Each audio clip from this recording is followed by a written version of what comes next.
Hello and welcome to Medical Dialogues Presents Health Perspective. I'm Dr. Rohan Krishnan, and today we are going to talk about the Indian medical services. And for this, I believe that the youth doctors of the country are the most important pillars to understand and to comment upon the Indian medical services. So I welcome Dr. Aviral Mathur, President of the FORDA Doctor Association, that is the Forum of Resident Doctors Association, here to comment upon this. Hello, Dr. Aviral. Welcome. Please give your feedback regarding what is your stand in the Indian medical services. Hi, Rohan. Good evening. Thank you for inviting me here. And uh, we believe that at FODA, Indian Medical Services has been a long pending demand. I think it has echoed the echelons of almost every medical fraternity today, and it has been a long and persistent demand by every walk of our fraternity. So recently, we have issued repeated representations to the Ministry of Health and Family Welfare, and we believe that creation of such a cadre of services where doctors are the uh, constituents of a body which is involved in policy making for the medical fraternity, is involved in the medical education forum for the students, and is involved in catering to all the problems that arise time and again, and forming from the minuscule of strategies like forming the budget, helping in say for example because the budget is just on the horizon right now, and guiding the various health programs along the way. So we believe that IMS cadre currently is the need of the hour. It is going to help and benefit the entire medical fraternity immensely. Uh, your reputed organization, FIMA, has always advocated for the same. We at FODA have always voiced our concern for the same, and we believe that other reputed organizations have also you know uh, raised their concerns similarly, and everybody now understands the gravity that why there should be a doctor at the helm of the decision making ability of this country, because they understand the root level problems better. They understand what the ground realities are. They understand what the medicos, the residents, the interns, the students need, and how the policies can be tailored and tweaked according to their demands. I completely agree. Even my stand is very clear in this that when the policy is being formed, if the policy makers are those who knows, who understands the amount of oxygen required in a case of pandemic, the amount of metric ton oxygen, the amount of ventilators required in the ICU building, and everything, then it brings a lot of change in the perspective of the planning and the policy making of the health per se. During corona times, we used to see that there was a lot of oxygen shortage, there was a lot of shortage of PPE and basic kits. So to understand the requirements, and sometimes I get complaints from various institute that the people are being told to reuse the surgical gloves and all. So it was very laughable situation which is going on in the country at periphery state. So it is important that something which comes up, which will satisfy the needs of not only the doctors but also the patient care will improve by bringing something like this, I feel. Exactly, Uh, exactly. Also, Dr. Avilar, what do you think that with this move, is it going to, is NMC going to have any impact because of this? Because many of time policymaker says that you already have an NMC, you don't require something like this. So what is your stand on this? See, we believe that there are one, two bodies too many right now in the medical education and the medical overall healthcare system of this country. There is a body, a separate body for everything under the roof, and we believe that if a special cadre is created, representatives from every such body, including student bodies and resident bodies, can be a part of it only after some bare minimum qualification, like say maybe an exam followed by an interview. And if adjudged that they are in a position to represent those authorities, I think no body currently should be rendered useless. Rather, only their functioning will be made smooth if there is a parent bureaucratic body heading them, which is only facilitating and understanding their issues better. I agree. I agree. We are pleased to join with Dr. J. Jayalal sir, who is the past national president of the Indian Medical Association. Am I audible to you, sir?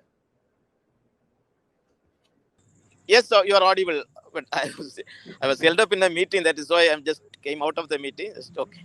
Okay, sir, sir. So glad that you had time for us, sir. We were discussing with Dr. Aviral Mathur, who is presently the president of FORDA Doctors Association, and I myself was of the purview that Indian medical services should be established, and you have always advocated in the favor of this, sir. What message do you want to give to our viewers, that why is it required, why Indian medical services is needed? First of all, this is the question, that why we need Indian medical services.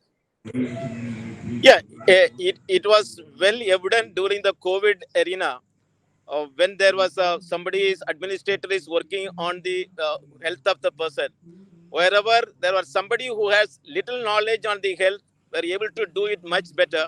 And many of the time, administrators without the knowledge of the health, without able to forecast what is going to happen, prioritize what is needed. There many areas it went into the disaster because of the poor administrative skill. If there is health is now becoming a very important subject across our country. So somebody who has a wide knowledge on the health, if he is also having an administrative skill, and the way in which he can execute, anticipate, plan, and prioritize the work to be done for the restoration of the health in the country will be always good. And people with the half-back knowledge, people who do not have the good knowledge, and they will not be able to give a good prioritization, and that will always end in a difficult situation. And us in the past, what we had this system in our country, because of the legislative or administrative reason, they have removed this cadre, and that is resulting in the many health hazards in the country. So at this point, if a doctor who is well knowledgeable on the health, and it is the components of the health, and if he is given an adequate training on the public health and public administration, and he can be a best master. That is why we are insisting that IMS survey should be started, and the good brains of the healthcare should be deputed or should be absorbed in for the good administration of our country. Sir, if IMS is started, what will be its role and how will it be formulated? Because right now there is already National Medical Commission which is trying to have it all. Like they are scrapping National Board of Examination and scrapping all other agencies, and wants to be the only source of information or authority or anything when it comes to the medical field. So, how is it going to work, this Indian medical No, services? this is a separate cadre which we are aiming at. See now, NMS, I mean NMC, the person who has served as a professor or some person who has the You're talent. not.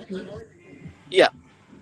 Now, NMC are where the people who are retired, people who are served in AIMS or who are retired are now incorporate. That is only giving an opportunity at their retirement. And we are not talking about that type of cadre. We are not talking about the young medical graduate who is coming out with the medical knowledge.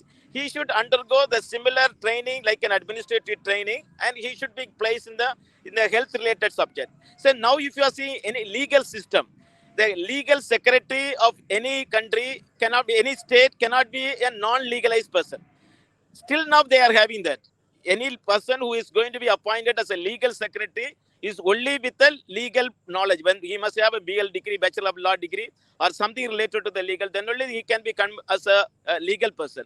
And for people who are coming as a doctor or a health-related subject, whether it is a public health, environmental health, it is a overall sanitation, and as we are going to talk about the One Health approach, somebody who has the basic understanding of the health somebody who has a basic understanding of the disease should become as an administrator. So we are not talking about NMC. We are not talking about some medical college where we are going to put. There we need a person who has a senior most cadre. But for a day-to-day public health issues which are having, health secretary of the state or the health directors of the country or the DMS, the public health system, where it should be by the people who are experienced in both medicine and administrative training should be appointed. So that is the demand which we are creating. Second one, what we are saying is this should be a nationalized group. So they will be able to serve in the needed area. But many of the states are opposing, because once you become an IMS cadre, they will become a central government employees. They will not come under the state. But that is not so. Even now, if you say IAS officers, there is a state cadre is separately there, central cadre is separately there. So similarly, in IMS also, we can have a state cadre and the central cadre. So that will be the person people will be able to lead from the front. If you are talking about the health budget and who is going to give an input for that, it should be an IAS officer, not an IAS officer, a doctor with the basic administrative skill. If he is giving, then that will be a great service it will be to the society. I completely agree with you, because for a setup like a primary healthcare center also, if it is ruled by it is if it is the policy is being made by some of the bureaucrats, then bureaucracy always dominates technocracy, which is not good. Then there is a lot of difficulties, and for planning and implementation, especially in the rural structures, because if you see in bigger cities, everything is well maintained, everything is set. But when there are scarcity of resources, and to give resources to the maximum needed and to the amount which is required for everything, and to plan further, I also believe that a special cadre of Indian medical services should be there. Sir, I would like to ask you one more question. Then I'll set you free, because I see that you are somewhere in between some engagements. So, sir, one more thing that I believe that the purpose of National Medical Commission, for which it was started, it was thought upon to be something which was I don't know, but something which would have been much more improved in all aspects than what it is today. Sir, do you feel that there is just feudalistic attitude of National Medical Commission, and there is no work at ground level to improve the medical structure of the community? See, the country, India is one country where we are still believing in the democracy. The democracy is what? That somebody is even elected or supported or representative of the people. When you are sitting there as a representative of your state, representative of the medical fraternity, and you will have the power of that electoral or a democracy, and you will be able to decide the plans, you will be able to foresee that what has to be done as a fresh, and you will be able to implement. Unfortunately, now NMC has become an asylum for the retired people, and those who have done their service, and those who are retired, and they are now placed as there as a commissioner or the board secretaries and the board people, and they will never have the innovative ideas, and they will be only try to pass it on. And many times, Indian Medical Association, we had a personal discussion with the NMC people. What they say is, "So we don't have powers, we don't have a teeth, we don't cannot decide anything new, and we have to only do what the government is wanting to do." Nothing wrong in that, but what the government want and what the people feel, and there must be some relationship. Unfortunately, NMC is lacking that democratic process or representative process.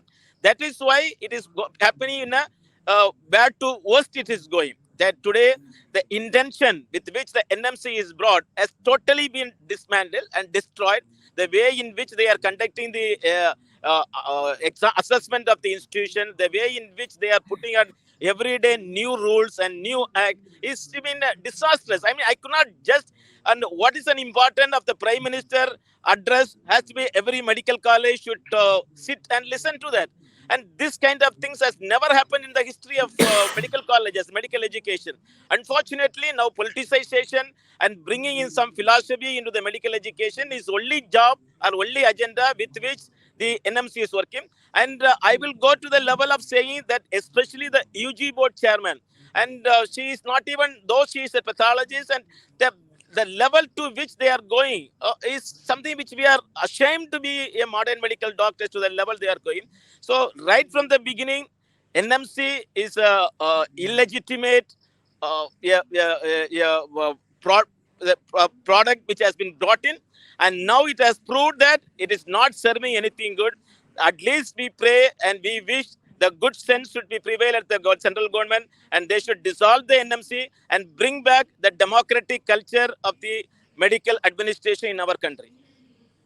Yes, sir. I completely agree with you, because even I have seen that nowadays the inspection, which is also being, which is so-called surprise inspection, is no more a surprise to private medical colleges. Only government medical colleges gets this surprise inspection, and the private medical colleges know their date of inspection 15 to 20 days before, from the beforehand itself.